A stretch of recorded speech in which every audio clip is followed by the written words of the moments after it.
प्रसार भारती अभिलेखागार की प्रस्तुति सदाबहार सुनहरे दौर का अनमोल खजाना।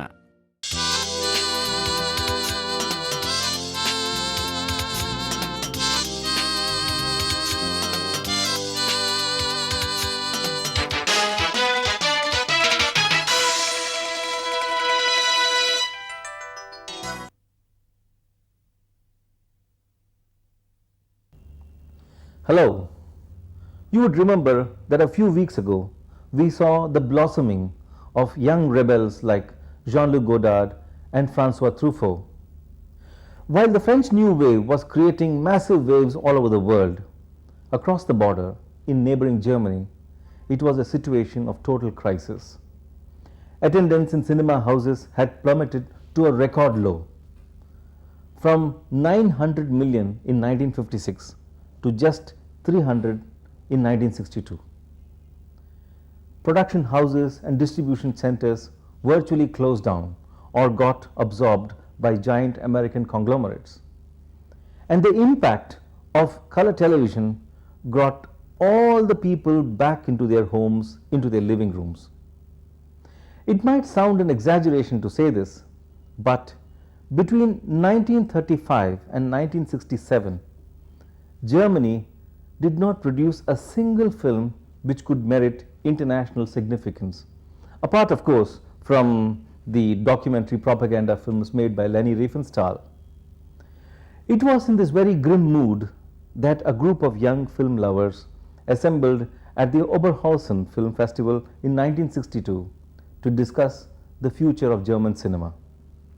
And it was here that 26 writers and film directors got together to take a resolution, and they declared a manifesto to virtually change the future of German cinema. So it had to happen, a change of the system and a change of government. When the young filmmakers made their manifesto at Oberhausen, it took another 6 years. Then came the first films which were related to this manifest. And due to the very rigid policy of culture and especially filmmaking in this period. Led by Alexander Kluge, the young German filmmakers managed to lobby the German parliament to give grants to set up the Young German Film Board. But this organization could make just about 17 films between 1965 to 1968. So seeing this desperate scenario, the German government decided to intervene and fund this movement in a big way through the medium of television. They also set up film schools at Munich and at Berlin, and a film archive also at Berlin. But what kind of films were going to be made, and for whom? These were the questions that faced the young filmmakers straight on their face. It was in this powerful spirit that filmmakers like Alexander Kluge, Volker Schollendorf, Rainer Fassbinder, Wim Wenders, Werner Herzog came up to answer the challenges of a late post-war regeneration. Each of these youngsters were about 25 years of age when they made their ambitious debuts, completely removed from thoughts of commercial viability or sales possibilities at home or abroad. Symbolically, the new German cinema movement began with a film called Signs of Life, a film made by Werner Herzog in 1968. Herzog developed a completely new kind of format where he fused the documentary into the fantasy. Herzog despised the cinema verite or the movement of objective truth. He believed that cinema as a medium could never ever depict the truth in an objective, truthful manner. So when he constructed his films that would take almost 4 years to complete, he worked on his fantasy like a documentary newsreel. Looking at Fitzcarraldo, you can see the methodology of such a format. Making such a film was itself a process of endurance, a real-life documentary experience, much in the style of early filmmakers like Robert Flaherty. But what a master at weaving mythologies.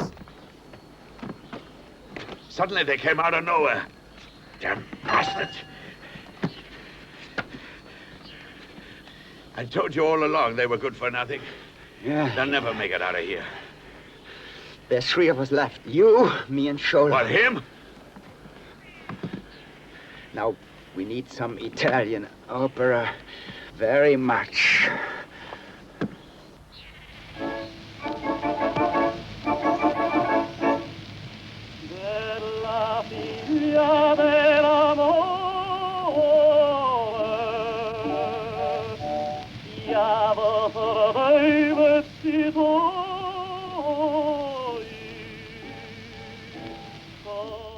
Fitzcarraldo is one such character who represents the dream of every colonialist, and Herzog constructs this ideal utopian vision only to tear it down piece by piece.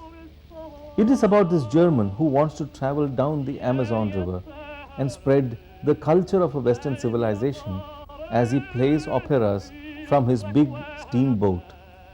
He seems to ask, what is the difference between Fitzcarraldo's eyes for the jungle children and the modern capitalist flooding these third world nations with soda and canned beer? Is he not someone like you and I, when we want to make people we are fond of, make them understand the art that pleases us? Just what we Is needed. he like a modern Tarzan, an impractical Breaking through there phantom would be the who end does of not us. dream of a white future? There's just one way to go. Straight ahead.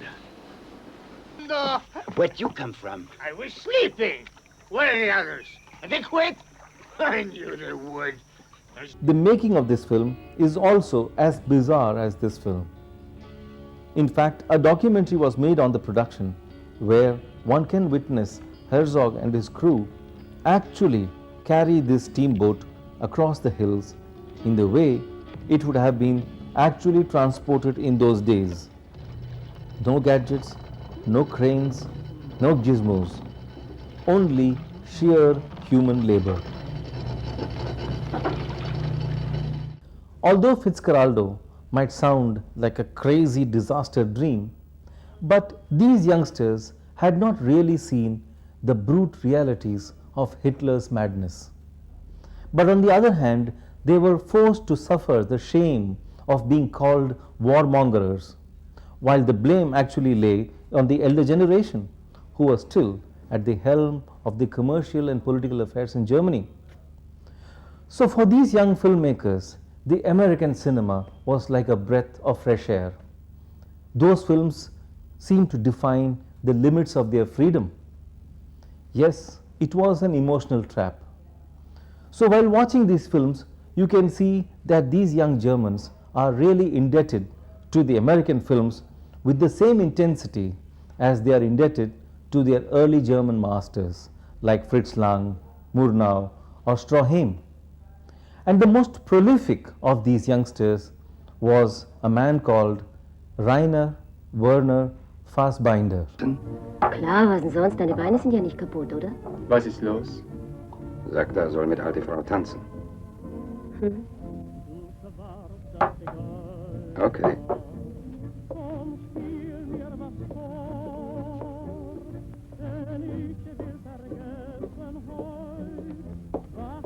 Du tanzen mit mir? Wie bitte tanzen? Ja, du allein sitzen. Macht viel traurig. Allein sitzen nickt gut. Warum eigentlich nicht? Obwohl ich habe mindestens 20 Jahre nicht mehr getanzt. Eher mehr. Vielleicht kann ich gar nicht mehr tanzen. Macht nix. Tanzen ganz langsam. In his film Fear Eats the Soul, he posits an ethnic character, a young Moroccan coming together with an elderly white woman who is lonely and isolated.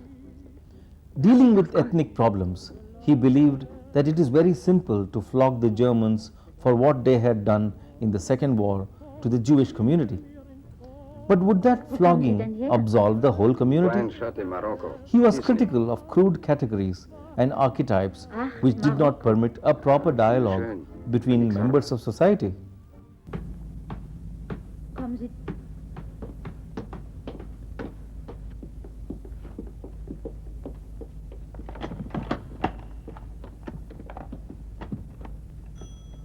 In this film, the Moroccan and the old woman fall in love and are constantly accused and insulted by their neighbors. But their love for each other continues as strong as hoops of steel. They even get married to silence all idiotic rumors about an illicit relationship. Guten Tag. Guten Tag. Guten Tag, Frau Gorowski. Dieses Gesindel.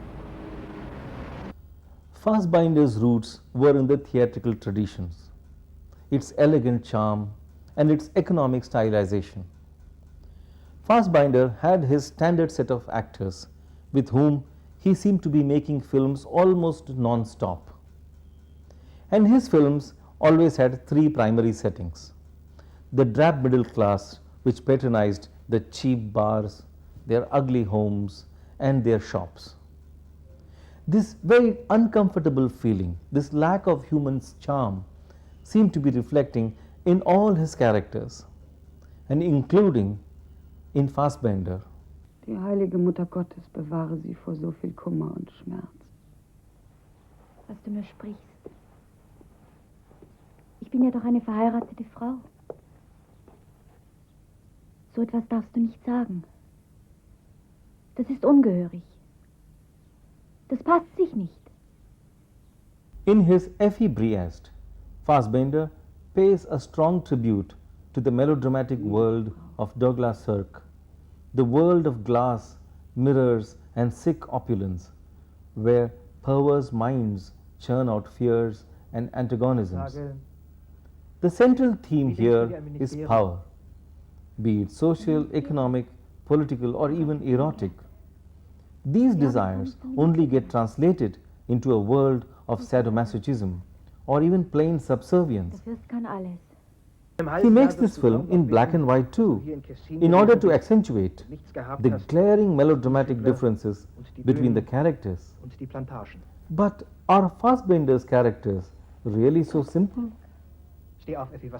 This film is based on a famous German melodrama by Theodor Fontaine, and Fassbinder transforms this literary work into a highly cinematic interpretation. Watching this film, you will also see the close resemblance that it bears to an early German masterpiece called Golem. So you could see with Fassbinder, you would more have a specific information of the German society of that time, which was the urge, in case of Fassbinder, that's my interpretation, of getting desperately wanting to have some authentic kind of emotionality, right? The situation in Germany, that's my interpretation, even though as a German, somehow emotionally difficult, because the country come out of a big war. It was full of guilt, basically. There's no respect for the fathers, because they were in a war, they lost the war and they were discredited as war criminals afterwards. So you have a break in tradition, and you have an insecurity in the people, and now if you are insecure, you tend to be more tough, you know, and you don't show so much how you feel.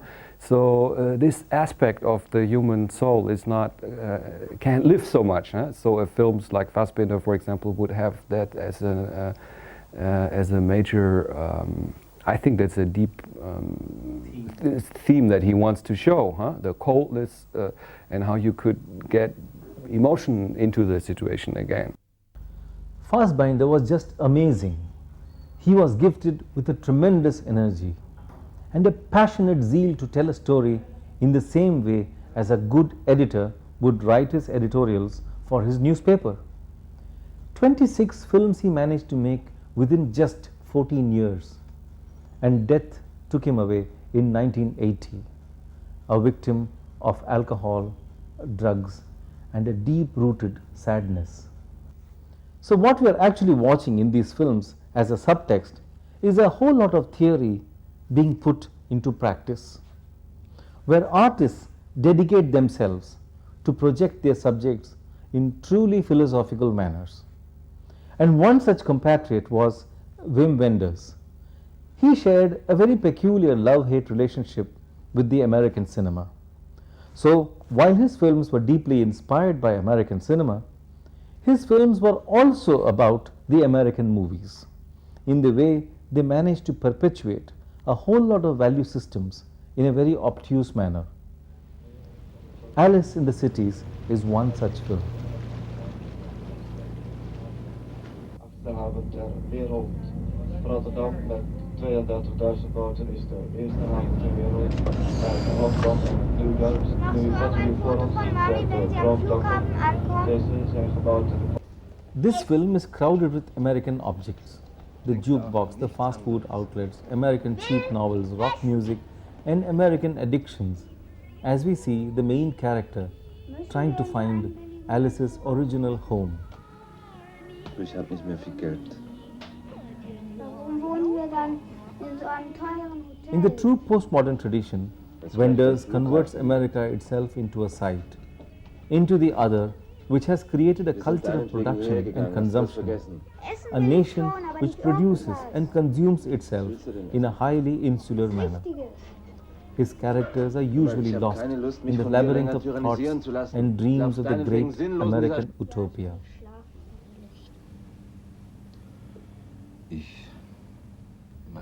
This film investigates and critiques at the same time the American landscape, its culture and its movies, as we see Rudiger Wagler, Wim Wenders' alter ego, surveying through a set of Polaroid prints the bleak countryside. Deine Mutter. Wie heißt deine Mutter mit Mädchennamen? Wie hieß sie, bevor sie In the true postmodern tradition, Wenders converts America itself into a site, into the other, which has created a culture of production and consumption, a nation which produces and consumes itself in a highly insular manner. His characters are usually lost in the labyrinth of thoughts and dreams of the great American utopia. Is this a metaphor for Alice trying to really find her original home? On the other hand, his comrade, Volker Schollendorf, was more rooted in the political aspect of contemporary Germany, where you can see the establishment coming down upon anybody who is interested in freedom of expression. Wir kennen uns doch. Ich habe Sie schon mal irgendwo gesehen. Ja, bei Blonders, wo ich arbeite. Ziehen Sie sich bitte an. Es macht keinen guten Eindruck, wenn Sie sich unseren Beamten halbnackt zur Schau stellen. Schollendorf's characters are bold, unapologetic, and full of conviction, in spite of the establishment, all set to curb their freedom. In this film, a young woman is harassed by the police for keeping contacts with some people who are believed to be terrorists by the police. Keine Waffen. In einem Krimi haben wir diesen Zettel gefunden. Sonst vorläufig keine weiteren Hinweise. Unterstützung in Form von sachdienlichen Hinweisen. In their typical fashion, the police ransack her house, destroy her self-dignity without even having the basic human courtesy to find out more details from her. The brutality of the establishment, Wim Wenders asserts, is mainly because of the complicity of the large voyeuristic public. People like us who believe that each one is for himself or herself, and who stay away from arguing and contesting about such brutalities inflicted by the state. The statements made by these German filmmakers were too bleak, too self-indulgent, and after a point of time, they could not make that kind of an impact on their audiences, in the same way that the French New Wave could continue their impact on the whole world and even on the Americans. These films lacked that sense of humor, that zest for life, which the French managed to put into the New Wave. And on the other hand, the Americans themselves were coming out of the disastrous Vietnam War and all its spoils. And this was not the time they wanted to be reminded yet again by another country of their own shortcomings. So, what happens on all production lines is that without American patronage, nothing works. Without the greenback dollar, there was going to be just no future. So, this predicament hit most filmmaking countries by the mid-80s. And the world was all set to see the re-emergence of the spectacular cinema. But more about that in the next episode. Till then, goodbye.